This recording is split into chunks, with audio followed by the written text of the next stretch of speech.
Good morning, everyone. Good day, good evening, depending on where you are in the world. But welcome to the Women in Leadership Talk podcast.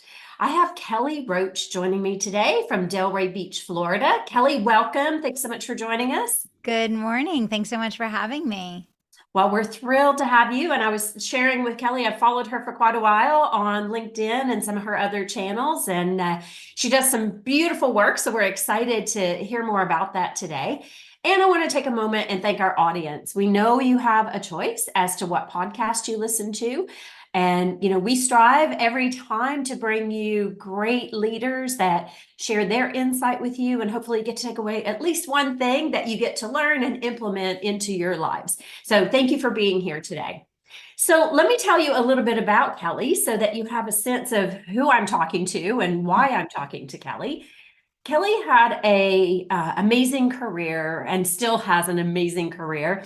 But in the Fortune 500 career, she was promoted 7 times in 8 years to SVP, breaking numerous records, even during a downturn. And that's no easy feat. So I definitely want us to talk about that today. But impressively, she is 11 times international best-selling author. She's in the top 20 podcast host. She is a philanthropist who has been featured in major media such as ABC, NBC, Fox, and Forbes.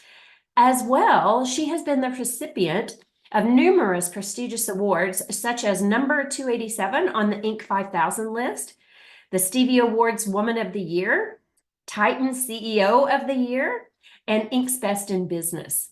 So Kelly, what a resume you have.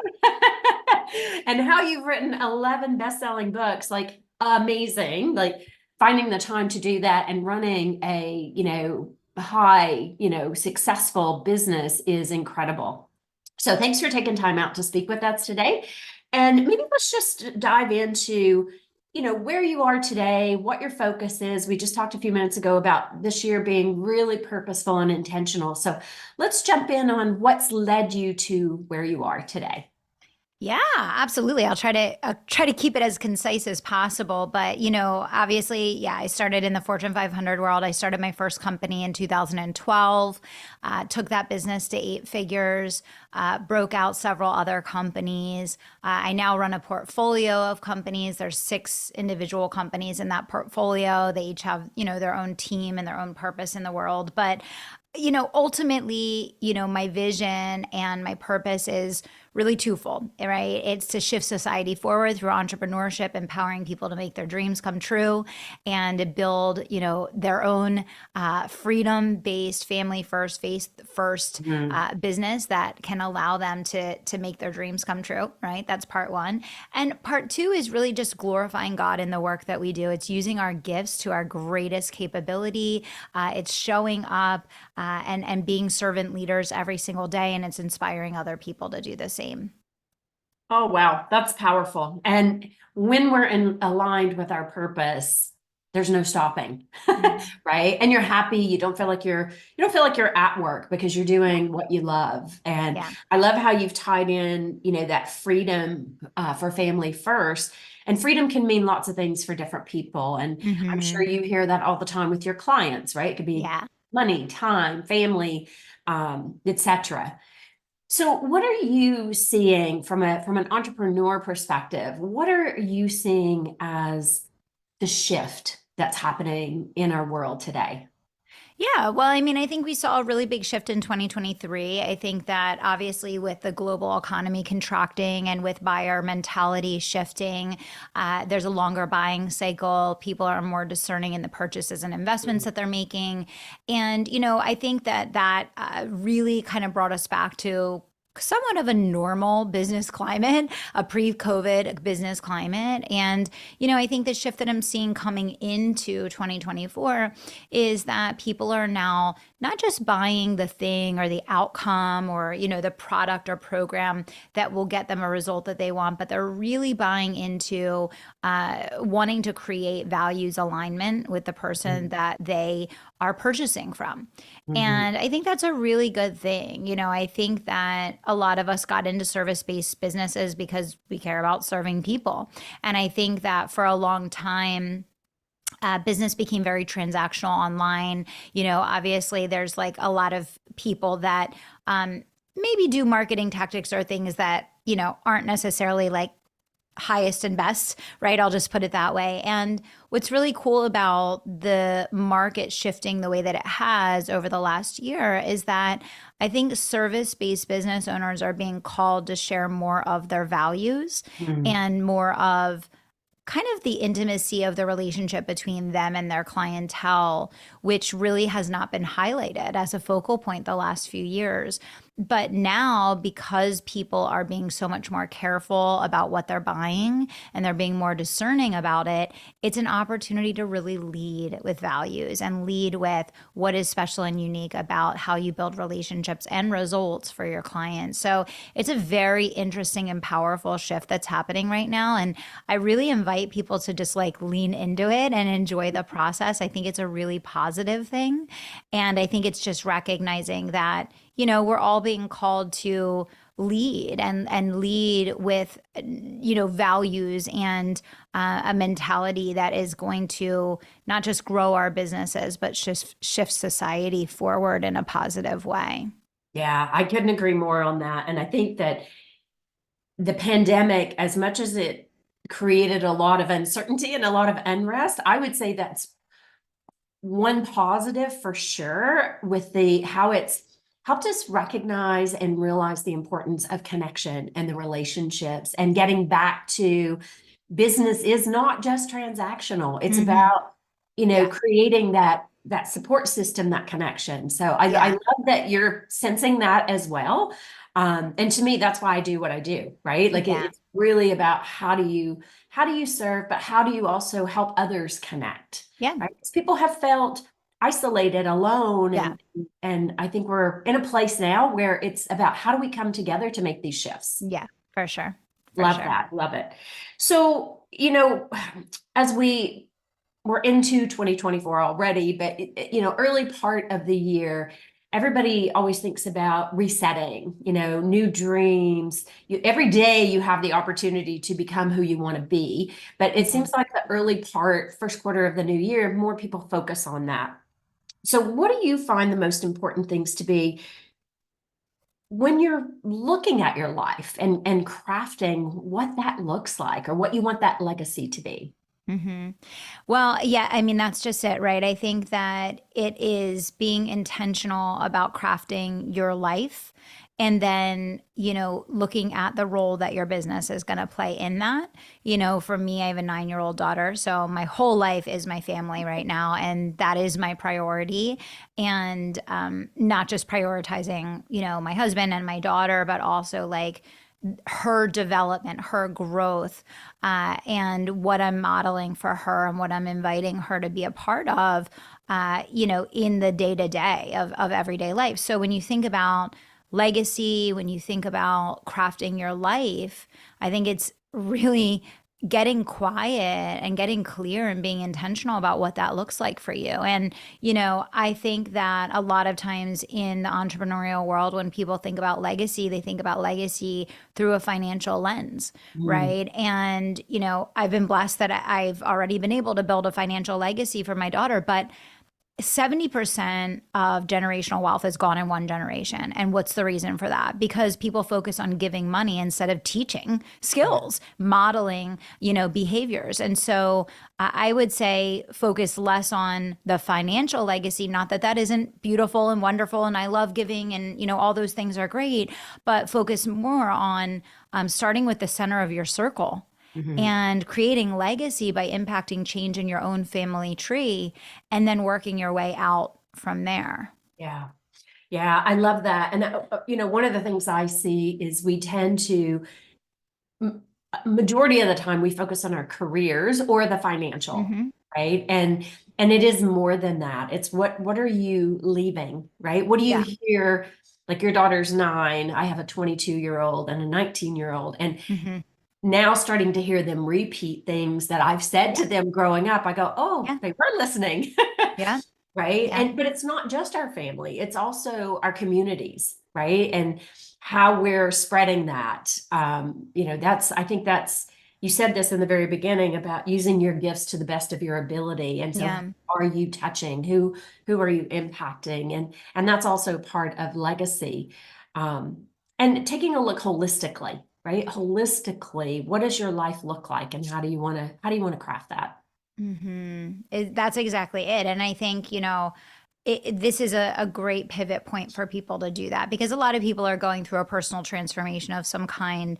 A lot of people went through, a lot of major life changes over the last couple of years with everything that happened. And so it's a great pause point to really be thoughtful about that and not just how your business is a vehicle to accomplish your career goals or your financial goals, but your life goals, Yeah. right? Your philanthropy goals, your legacy goals, and so forth. Yeah.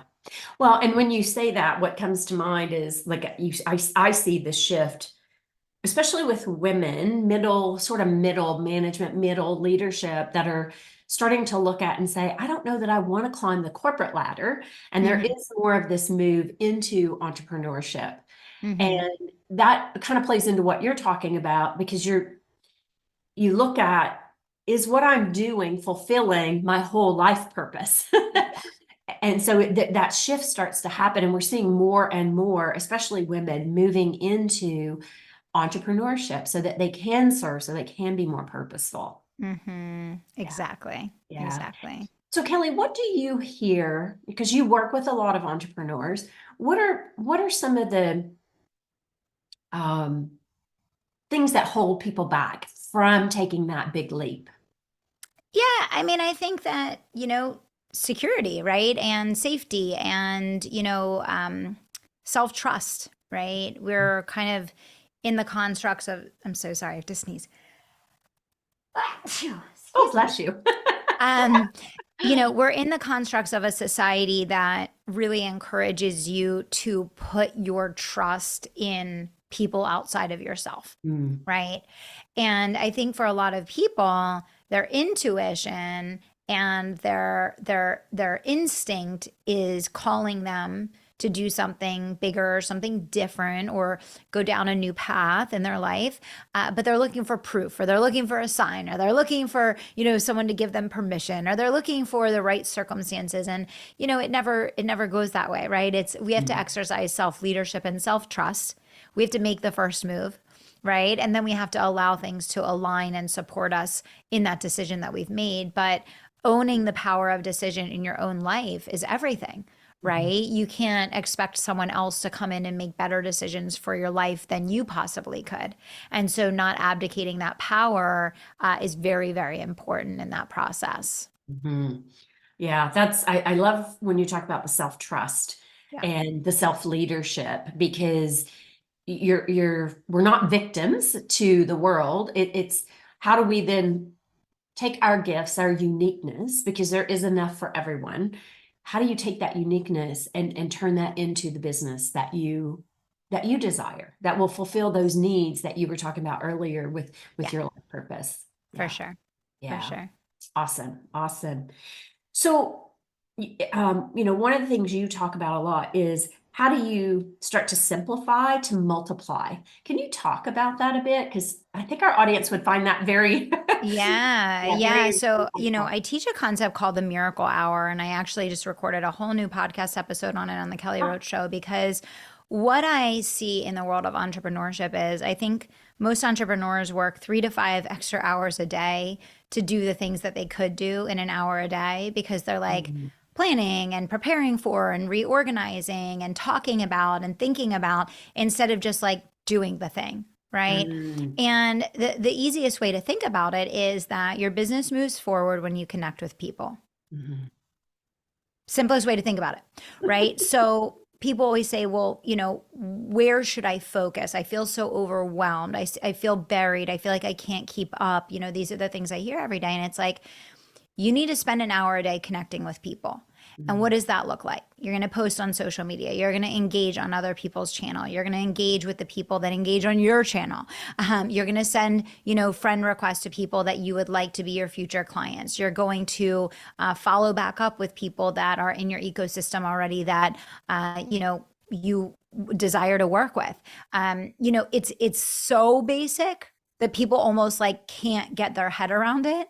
Yeah. And it's crazy because people go to such great lengths and they sacrifice so much in their lives to quote unquote, pursue success. But most of them are actually in avoidance of just doing the thing that's right in front of them that would give them exactly what they want.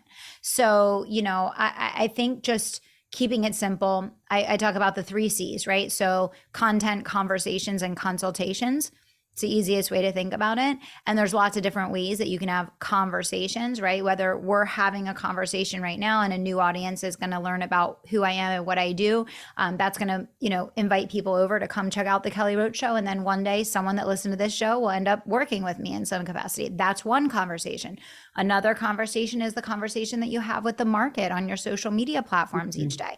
Another type of conversation is in the DMs with people that you've already connected with that are in your ecosystem that are consuming your content but haven't made a buying decision yet. Another conversation is a follow-up conversation for someone that told you they want to buy but they haven't, moved the needle yet. So I think just simplifying it down to the 3 C's: content, conversations, and consultations, right? Because if you focus on those 3 things, your business is always going to grow. It's always going to grow. And everything else is essentially noise, right? And you can do that in an hour or less a day. Yeah. Right. Love that. And the noise is real. We all know the noise is real, but we do make it more complicated than what it is often. For sure. And what you were just saying there, especially about the conversation, like to me, that is the magic, right? It's about how you connect, and those connections create other connections. It's such a powerful space to be in when it comes with authenticity and being genuine about those connections. Exactly. Yeah. Exactly. And it's, just asking yourself, how can I be of service today? Right. Yeah. And doing something every single day that's going to be of service to the world, that is going to expose new people to you, to your brand, to your message. And then that top of that funnel is always going to be full. Nice. Yeah. And that's not easy, but it's really important to recognize how simple that is. Yeah. Mm-hmm. So Kelly, what would you want to share with our audience today that you think would have an impact, to help them take that next step into however they want to create their future? Yeah, I mean, I think it's just remembering it's like greater than a 1 in a billion chance that any one of us are here, Mhm. which means that you're here because there's a plan and there's a purpose for your life, Mhm. and that you were given a set of gifts. And those gifts are very, very unique and they're special and they're personal to you, Mhm. right? And the journey of our life is just about taking one step each day to use those gifts in the most meaningful way, in the most powerful way, to touch the most people, to reach the most people, to make the biggest impact. And so you don't have to have all the answers. You don't have to have the perfect plan. You don't have to do it professionally. You don't have to, know what you're doing. No one knows what they're doing until they know what they're doing. And it takes a lot of reps to get to the point where you're doing something that you actually feel like you know what you're doing, right? For all of us. And I think it's just remembering that it's showing up and exploiting those gifts and giving away those gifts and being of service with those gifts and reaching and teaching and touching people with those gifts. And I think if you have that intent and that mentality, you'll keep putting one foot in front of the other. And then ultimately you'll see that wherever you're meant to go and wherever you want to go in your life journey, you'll figure out how to get there. Yeah. Well, and that goes back to what you said earlier about getting quiet, right? Because if you're so busy with the noise, it's hard to hear Yes. or be aware of those signs, because they are there. They do lead us and help us determine next steps, and that can come in a variety of ways. Exactly. Sometimes people say, well, I just was reorged, I lost my job, and yes, that's devastating because it hurts our confidence, but that could also be a gift. Yes. Allow space Exactly. for you to do what you're actually meant to do. Exactly. Yeah. Exactly. Love it. So Kelly, what's next for you? You're doing all kinds of great work. So what's going to be, next? Yeah. Yeah, I mean, there's a lot of balls in the air, right? Like, managing a portfolio of companies is not a small feat. I think Mm, that, for me, I made a commitment like 2 years ago to not put anything new on my plate and to just focus on execution. And I'm continuing forward with that because I believe each of the companies that I have in the portfolio are doing really meaningful work in the world that can change people's lives and make a massive difference. And so now it's follow through, right? It's follow through. And for me, I want to inspire people. I want to uplift people. I want to educate people. I want to give them a path. And, as I mentioned earlier in the show, for me at this point, it's like, I'm a strategist. I'm a business growth strategist. I've taught hundreds of thousands of people, how to grow their businesses. But now it's taking that next step of, how do we build our empires and glorify God in the process? And so that's really, the at the forefront of, where I'm going to be taking things from here. nice. Beautiful. Well, I wish you, tons of continued success with that. Yeah. And I love how you're very grounded and connected with God, the universe, helping to lead and guide you to your success. And, clearly you're listening to what messages are being shared with you. Thank you. So where can people find you? And do you have like a call to action or, are Yeah, there? I mean, the best thing is just come listen to the Kelly Roach show. I mean, I put my heart and put my everything into this show. We're about to celebrate our 1000th episode. Haven't missed a week since I Congrats. started. And so that's the best place if you want to come learn, you want to grow, you want to be exposed to some new strategies, some uplifting mindset, a different perspective. So the Kelly Roach show is definitely, the best place to come and connect with me. Nice, nice. I love it. And congratulations. That's Yeah. quite the success, 1,000 Thank episodes. you. Awesome. Well, Kelly, thank you so much for spending time with us today. This has been a real pleasure having you, and I feel your energy. And I hope our Thank audience, you're you. feeling the energy that's, emanating from Kelly. And I want to take a moment and thank our audience for being here. It's every time, if you just take one thing from this conversation, we'd love to hear from you. Let us know what you thought of this episode of the Will Talk podcast. If you have questions for Kelly, now you know how to reach out to her, or you can Yes. reach out to me at Will Empowered. More than happy to answer any questions or filter to Kelly. In addition, if you're curious about your own leadership at Will Empowered, that's one L, we actually have a free leadership quiz. And so you're welcome to go in and take that quiz and learn more about you and how you're showing up in the world as a leader. And leadership can mean lots of things. It doesn't just mean running an organization. It's how you lead your life. So thank you again for being here. And we look forward to seeing you on the next Will Talk podcast. Take care, everyone.